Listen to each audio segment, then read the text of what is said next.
Subscribe now and press the bell icon. Never miss an update. Hello everyone, मैं हूँ शिवाली और आप देख रहे हैं नॉलेज प्लस यूट्यूब चैनल। तो आज हम आपके लिए लेके आए हैं 10th इंग्लिश में प्रोज के अंतर्गत लेसन 5 जिसका नाम है टॉर्च बेरर्स। और इसमें हम डिस्कस करेंगे पार्ट 2 स्टोरी। और इस पार्ट 2 स्टोरी में हमारा सेकंड वीडियो है। इससे पहले हम इसका फर्स्ट वीडियो बना चुके हैं, जिसे आप हमारे चैनल पर 10th इंग्लिश इन हिंदी की वीडियोस की प्लेलिस्ट में जाकर देख सकते हैं। तो चलिए स्टार्ट करते हैं आज की वीडियो, और इसको हम पूरा हिंदी में एक्सप्लेन करेंगे ताकि आपको इजीली समझ में आए। ऑल ऑफ अस आर और will be citizens of our country. हम सभी अपने देश के नागरिक हैं अथवा होंगे। But we have to make up our minds whatever we are going to be good citizens or bad ones. परंतु हमें निर्णय करना होगा कि हम अच्छे नागरिक बनने जा रहे हैं अथवा बुरे। परंतु हमें निर्णय करना होगा कि हम अच्छे नागरिक बनने जा रहे हैं या बुरे नागरिक बनने जा रहे हैं। We have to decide whatever we shall live such lives that our country will be the better for our lives and work or the worse. हमें निर्णय करना होगा कि हम ऐसा नागरिक जीवन जिएं जिससे हमारा देश हमारे जीवन और कार्य से अधिक अच्छा हो या बुरा। We have to try to imagine what our country would be like if everyone lived and acted in the same way as we do. हमें यह विचार करने का प्रयत्न करना चाहिए कि हमारा देश कैसा बनेगा यदि प्रत्येक व्यक्ति वैसा ही जीवन जिए और आचरण करे जैसा कि हम करते हैं। A chain is as strong as its weakest link. एक जंजीर उतनी ही मजबूत होती है जितनी कि उसकी सबसे कमजोर कड़ी। एक चैन उतनी ही मजबूत होती है जितनी कि उसकी सबसे कमजोर कड़ी। Each of us is a link in the chain that is our country. हम में से प्रत्येक देश रूपी जंजीर की कड़ी हैं। मतलब हम सभी लोग अपने देश में एक जंजीर में जो कड़ी पड़ी होती है उसके समान हैं। If we are weak and poor citizens, then our country will suffer, even though we may try to comfort ourselves with the false idea that it does not make any difference what one person does in such a large country where so many people live. यदि हम दुर्बल और निर्धन नागरिक होंगे तो हमारे देश को हानि होगी, चाहे हम इस झूठे विचार से अपने आप को सांत्वना देने की कोशिश करते रहें कि इससे कोई अंतर नहीं पड़ता कि एक आदमी एक विशाल देश में क्या करता है जहां बहुत से लोग रहते हैं। But if one candle goes out, then in that one place there is darkness instead of light.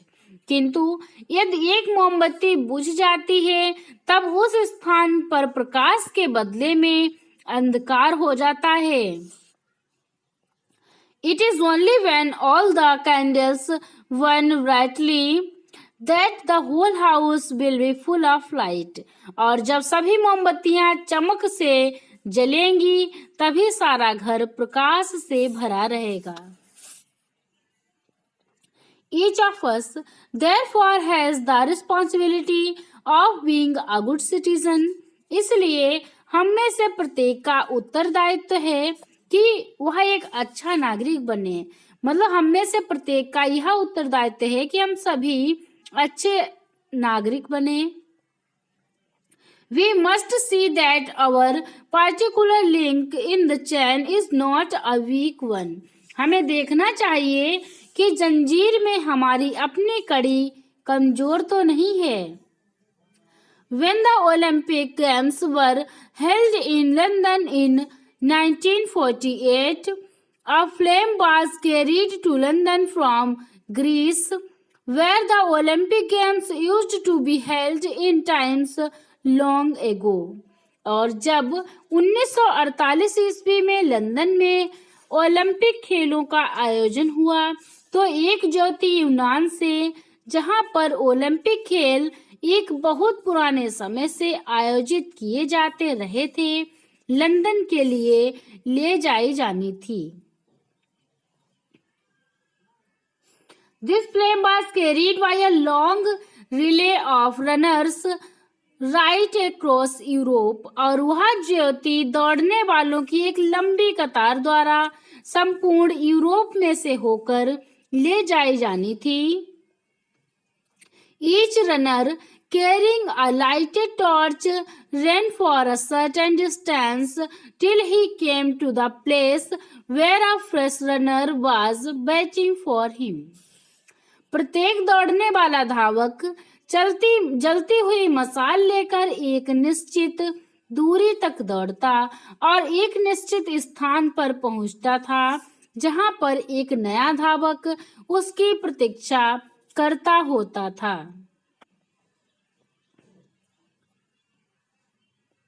The new runner then lit his torch from the one that had been, और वह नया धावक अपने पास तक लाई गई ज्योति से अपनी मशाल जलाता था। Carried to him as soon as he had done this, he set out to run with his lighted torch to where the next runner was waiting. और जैसे ही वह यह कर लेता तो वह जलती मशाल लेकर उस स्थान तक दौड़ने लगता जहां दूसरा व्यक्ति उसकी प्रतीक्षा करता होता था। He had a fresh torch which he in his turn lit from the one brought to him, और उसके पास नई मशाल होती थी जिसे वह लाने वाले की जलती ज्योति से प्रज्वलित करता और इस प्रकार एक धावक से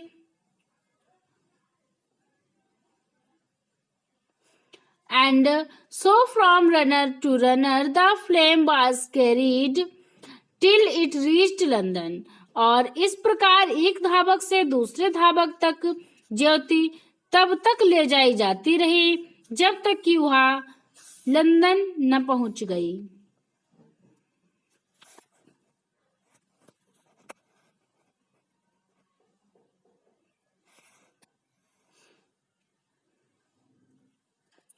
From the last torch was lit the fire which weren't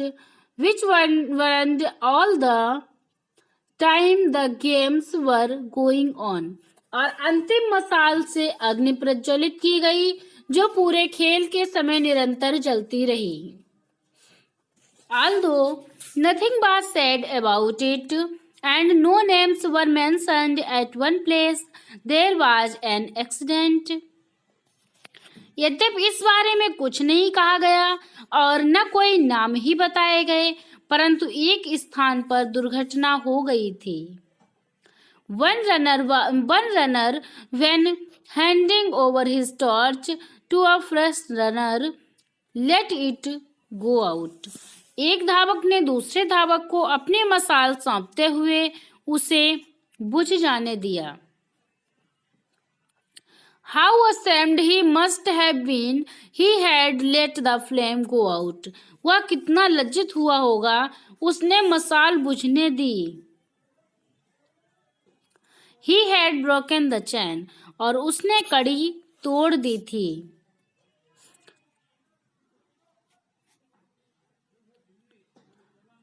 Each one of us, as we leave school, has a flame to carry which we have to pass on to others. जब हम विद्यालय छोड़ते हैं तब हम में से प्रत्येक के पास एक मशाल होती है जिसे हमें दूसरों तक पहुंचाना होता है। We had been given knowledge and skill, और हमको ज्ञान और कार्यकुशलता दी गई है। These we pass on by using them in the service of our country. और इन्हें हम अपने देश की सेवा में उपयोग करते हुए आगे बढ़ते हैं. If we do not use them, it means that we are letting the flame go out, and none of us wants to do that. यदि हम उनका उपयोग नहीं करेंगे तो उसका अर्थ यह है कि हम ज्योति को बुझने देते हैं और हम में से कोई ऐसा करना नहीं चाहता. But if we are going to be able to keep alight the torch that has been given us, we have to know how to look after it, and we have to know how to hold it as we run. किंतु यदि हम इस मसाल को जलता हुआ रखना चाहें जो हमें दी गई है, तो हमें समझना होगा कि हम उसकी कैसे देखभाल करें और जब दौड़ें तब कैसे उसे पकड़ कर चलें.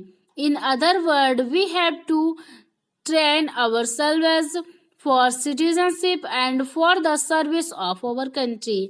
और दूसरे शब्दों में हमें अपने आप को नागरिकता तथा अपने देश की सेवा के लिए प्रशिक्षित करना है. तो यही थी स्टोरी. आई होप आपको एक्सप्लेनेशन समझ में आया होगा और आपको वीडियो भी अच्छी लगी होगी. सो प्लीज़ अगर आपको वीडियो पसंद आया हो तो वीडियो को लाइक करें. अगर आपको वीडियो हेल्पफुल लगा हो तो वीडियो को शेयर करें और फाइनली हमारे यूट्यूब चैनल को सब्सक्राइब करें ताकि आने वाली नेक्स्ट वीडियो आपको टाइम पर मिल जाए. और अगर इससे रिलेटेड आपके माइंड में कोई क्वेश्चन है तो वो भी हमें कमेंट में ज़रूर पूछें. Thanks for watching.